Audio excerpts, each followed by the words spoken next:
Hello everyone, welcome back to our YouTube channel. आइए continue करते हैं आपकी प्लस टू क्लास की केमिस्ट्री की नेक्स्ट यूनिट का नाम है इलेक्ट्रोकेमिस्ट्री। ठीक है, तो सबसे पहले हम जो इलेक्ट्रोकेमिस्ट्री है आपकी, इसकी जो डेफिनेशन है उसी से हम शुरुआत करते हैं कि इलेक्ट्रोकेमिस्ट्री में हम क्या क्या पढ़ेंगे या ये केमिस्ट्री की एक अलग से ब्रांच क्यों बनाई गई। ठीक है, तो देखिए इलेक्ट्रोकेमिस्ट्री का मतलब क्या है। ठीक है, इस ब्रांच में हम स्टडी करेंगे इलेक्ट्रिसिटी से रिलेटेड जितने भी फिनोमेनन हैं और जो केमिकल्स हैं हमारे, वो आपस में कहाँ पे लिंक हो सकते हैं।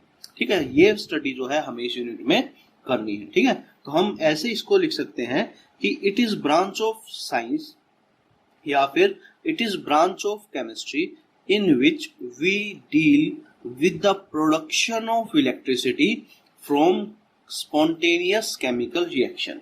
देखिए, जो रिएक्शंस अपने आप हो जाती हैं जिनसे एनर्जी रिलीज होती है, अगर हम उस एनर्जी को इलेक्ट्रिकल एनर्जी में कन्वर्ट कर सकते हैं, ठीक है, तो वो जो कन्वर्जन है, वो जो इलेक्ट्रिसिटी प्रोड्यूस होगी वहां पे, उसकी स्टडी, या फिर कोई रिएक्शन अगर नॉन स्पॉन्टेनियस है, ठीक है, कोई रिएक्शन अगर अपने आप प्रोसीड नहीं कर सकती, तो हम उसको इलेक्ट्रिसिटी दे करके, करंट पास करके उसके अंदर से उस केमिकल रिएक्शन को प्रोसीड करवा सकते हैं। ठीक है, वो होगी आपकी नॉन स्पॉन्टेनियस रिएक्शन। तो इन्हीं फिनोमिनन्स की जो स्टडी है वो आपकी कहलाती है इलेक्ट्रोकेमिस्ट्री। ठीक है, तो हम क्या लिखेंगे, it is branch of science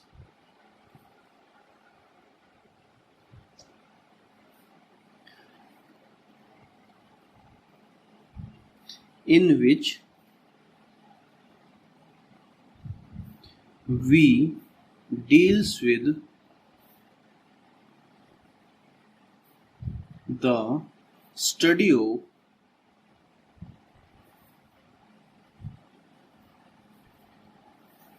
production of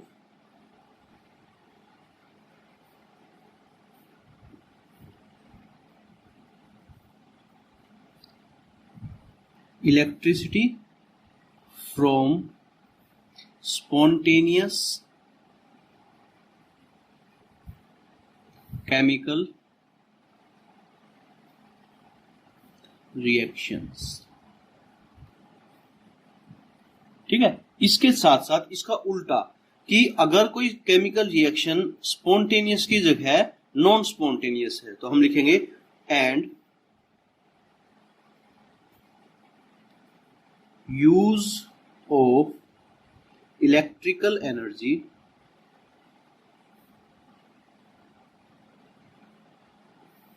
to conduct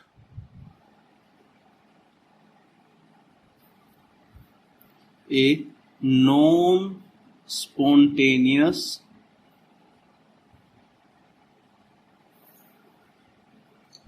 chemical reaction। ठीक है, तो बिल्कुल सिंपल है कि स्पॉन्टेनियस रिएक्शन है तो उसके अंदर से जो एनर्जी प्रोड्यूस होगी, अगर वो हम उसको इलेक्ट्रिकल एनर्जी में कन्वर्ट कर सकते हैं, तो वो जो ब्रांच, जिस ब्रांच के अंदर हम उसको स्टडी करेंगे वो आपकी इलेक्ट्रोकेमिस्ट्री होगी। या फिर अगर हम इलेक्ट्रिसिटी का यूज करके कोई नॉन स्पॉन्टेनियस केमिकल रिएक्शन जो है वो कंडक्ट करवा सकते हैं, तो वो क्या कहलाएगी, आपकी इलेक्ट्रोकेमिस्ट्री ही कहलाएगी। ठीक है, अब देखिए, ये आपकी इलेक्ट्रोकेमिस्ट्री की डेफिनेशन थी। अब जो इलेक्ट्रोकेमिस्ट्री में हमें रिएक्शंस देखने को मिलती हैं, वो most of the chemical reactions जो है आपकी, वो कैसी होती हैं, रेडॉक्स रिएक्शन। ठीक है, रेडॉक्स रिएक्शन कौन से होती हैं, जिसमें रिडक्शन भी होता है एंड ऑक्सीडेशन। ठीक है, तो रेडॉक्स को हम कैसे डिफाइन करेंगे, those chemical reaction in which oxidation as well as reduction occurs simultaneously. ऐसी केमिकल रिएक्शंस जिसमें ऑक्सीडेशन और रिडक्शन जो है वो एक साथ होता हो। ठीक है, तो हम उसको क्या बोलेंगे, रेडॉक्स रिएक्शन। अब ऑक्सीडेशन क्या होता है, ऐसी कोई रिएक्शन जिसमें लॉस ऑफ इलेक्ट्रॉन हो। ठीक है, जैसे एक सोडियम का एटम था, उसने एक इलेक्ट्रॉन को लूज करके Na पॉजिटिव बना लिया। ठीक है, तो ये जो केमिकल रिएक्शन है ये एक एग्जांपल है ऑक्सीडेशन का। ठीक है, इसी तरीके से अगर हम बात करें कैल्शियम की, कैल्शियम का एटम जो है वो 2 इलेक्ट्रॉन रिलीज करके क्या कर सकता है, Ca2 पॉजिटिव बना सकता है, जो कि आपकी क्या हो जाएगी फिर ऑक्सीडेशन ही होगी। ठीक है, अगर हम बात करें रिडक्शन की, तो रिडक्शन का मतलब होगा गेन ऑफ इलेक्ट्रॉन।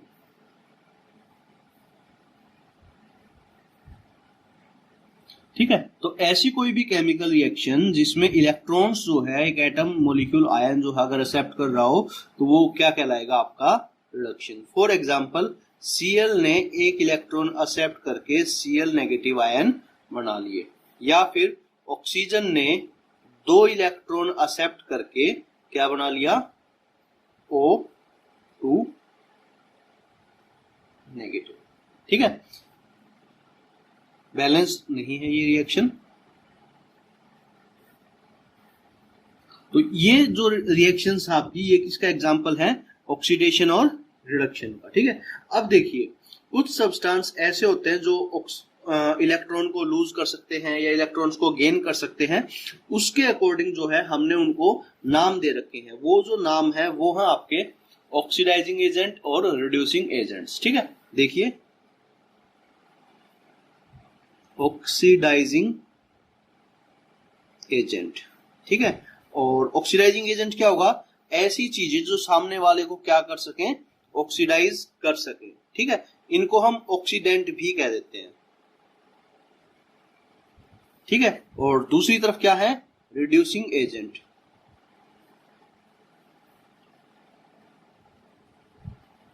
इनको हम रिडक्टेंट कहते हैं, REDUCTANT। ठीक है, देखिए बिल्कुल सिंपल है। ऑक्सीडाइजिंग एजेंट्स क्या होंगे, वो सब्सटेंसेस जो किसी दूसरे मॉलिक्यूल्स को, एटम्स को, आयंस को क्या कर सके, ऑक्सीडाइज कर सके। ठीक है, जबकि रिड्यूसिंग एजेंट्स क्या होंगे, वो एटम, मॉलिक्यूल, आयन जो क्या करेंगे, किसी दूसरे सब्सटेंसेस को क्या कर सके, रिड्यूस कर सके। ऑक्सीडाइजिंग एजेंट्स जो है अगर ये सामने वाले को ऑक्सीडाइज करेंगे तो ये खुद जो है वो क्या हो जाएंगे, रिड्यूस हो जाएंगे। ठीक है, इस बात का आप ध्यान रखिए। ये क्या होंगे, ऑक्सीडाइजिंग एजेंट्स क्या होंगे, हमेशा रिड्यूस होंगे।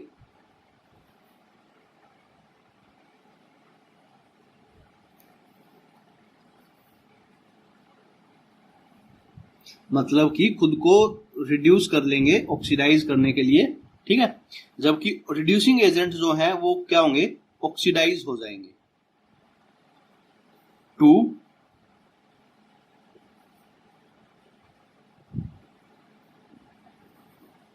ठीक है, तो ये आपके ऑक्सीडाइजिंग एजेंट और रिड्यूसिंग एजेंट्स है। ठीक है, अब देखिए यहाँ पे आप इस रिएक्शन को, सोडियम एटम एक इलेक्ट्रॉन रिलीज कर रहा है, मतलब ये खुद तो क्या हुआ, ऑक्सीडाइज हुआ। देखिए ऑक्सीडाइज कौन सा होता है, ये वाला, मतलब ये क्या है, एक खुद रिड्यूसिंग एजेंट है। सोडियम क्या है, एक रिड्यूसिंग एजेंट है। कैल्शियम क्या है, एक रिड्यूसिंग एजेंट है। जबकि ये है क्या हो रहे हैं, खुद रिड्यूस हो रहे हैं, मतलब ये क्या है, ऑक्सीडाइजिंग एजेंट है।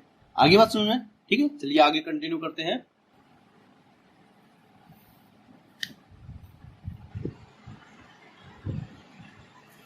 अब जो है एक एग्जांपल देखते हैं रेडॉक्स रिएक्शन का,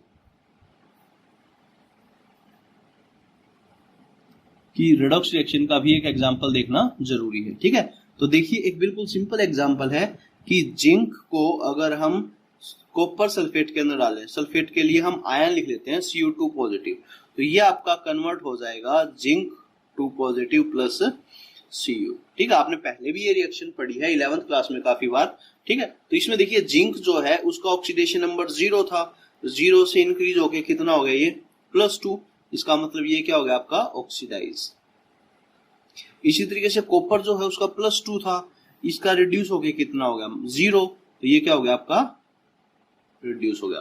ठीक है, अलग अलग अगर हमें लिखना हो तो हम ऐसे लिख सकते हैं कि जिंक जो है उसने क्या किया, जिंक 2 पॉजिटिव बना लिया 2 इलेक्ट्रॉन को लूज करके। ठीक है, जबकि कॉपर ने क्या किया, Cu2 पॉजिटिव था वो पहले, उसने जिंक वाले 2 इलेक्ट्रॉन को एक्सेप्ट करके और अपने आप को क्या कर लिया, न्यूट्रल कर लिया। ठीक है, तो ये जो आपकी एक रेडॉक्स रिएक्शन के अंदर होता है। ठीक है, उसके बाद हम बात करते हैं कंडक्टेंस की।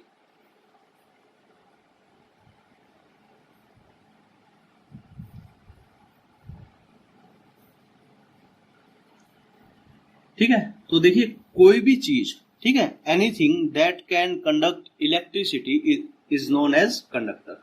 कोई भी चीज जो इलेक्ट्रिसिटी को कंडक्ट कर सकती है वो कंडक्टर कहलाती है। ठीक है, और ये जो प्रॉपर्टी है इसको हम कहते हैं कंडक्टेंस। ठीक है, बिल्कुल सिंपल है, मैं फिर से रिपीट कर रहा हूं, कोई भी ऐसी चीज जो इलेक्ट्रिसिटी को कंडक्ट कर सकती है वो आपकी कहलाती है कंडक्टर, और वो जो प्रॉपर्टी है वो कहलाती है कंडक्टेंस। ठीक है, तो एक तो हो गया आपका कंडक्टेंस में हम पढ़ेंगे सबसे पहले conductor.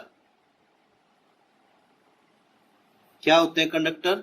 Anything that can conduct electricity. ठीक है, दूसरा नॉन कंडक्टर,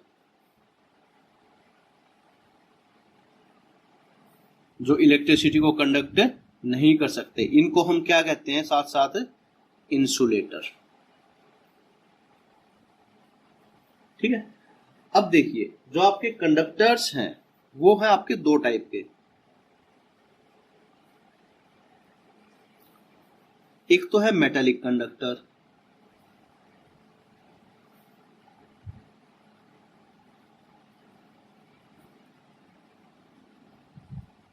और दूसरे हैं आपके इलेक्ट्रोलाइटिक कंडक्टर।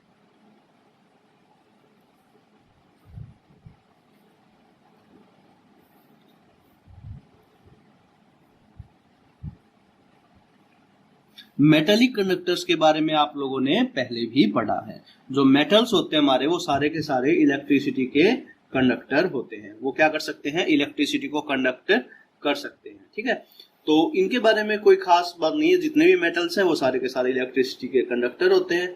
ठीक है, तो इनके लिए जो है जो फैक्टर डिपेंड करते हैं कि अलग अलग मेटल्स में इलेक्ट्रिसिटी की जो कंडक्टिविटी है वो क्या होगी? अलग अलग होगी। ठीक है, कौन कौन से फैक्टर्स जो हैं और जो इनको अफेक्ट करेंगे उसमें आपके बात आती है। फर्स्ट केस हम डिस्कस कर रहे हैं, ये आपका फर्स्ट है, ये सेकंड है। तो मेटेलिक कंडक्टर में कौन कौन से फैक्टर्स जो है वो अफेक्ट करेंगे, जैसे कि nature and structure of metal. Nature and structure of metal. ठीक है, कि मेटल कैसा है, उसका नेचर कैसा है, उसके अंदर कितने फ्री इलेक्ट्रॉन्स हैं, ये सारी चीजें। दूसरा जो है number of valence electron, number of valence shell electron, कितने ज्यादा उसके पास इलेक्ट्रॉन है जो कि मूव कर सकते हैं। तीसरा है डेंसिटी, देखिए डेंसिटी जितनी ज्यादा होगी उतने ही उसके अंदर एटम्स होंगे, उतने ही फ्री इलेक्ट्रॉन्स होंगे। ठीक है, और फोर्थ जो है वो आपका टेम्परेचर। ठीक है, टेम्परेचर जो है वो भी एक इंपॉर्टेंट रोल जो है प्रेशर अप्लाई, इंपॉर्टेंट रोल जो है वो शो करता है। ठीक है, तो टेम्परेचर की वजह से क्या इफेक्ट होता है? अगर हम टेम्परेचर बढ़ा देते हैं तो टेम्परेचर बढ़ाने से कंडक्टिविटी जो है वो क्या हो जाएगी? कम हो जाएगी। क्यों होता है ऐसा? क्योंकि इलेक्ट्रॉन्स जो है वो ज्यादा तेजी से मूव करना शुरू कर देते हैं, उनके आपस के जो कोलिजन्स हैं वो क्या हो जाएंगे?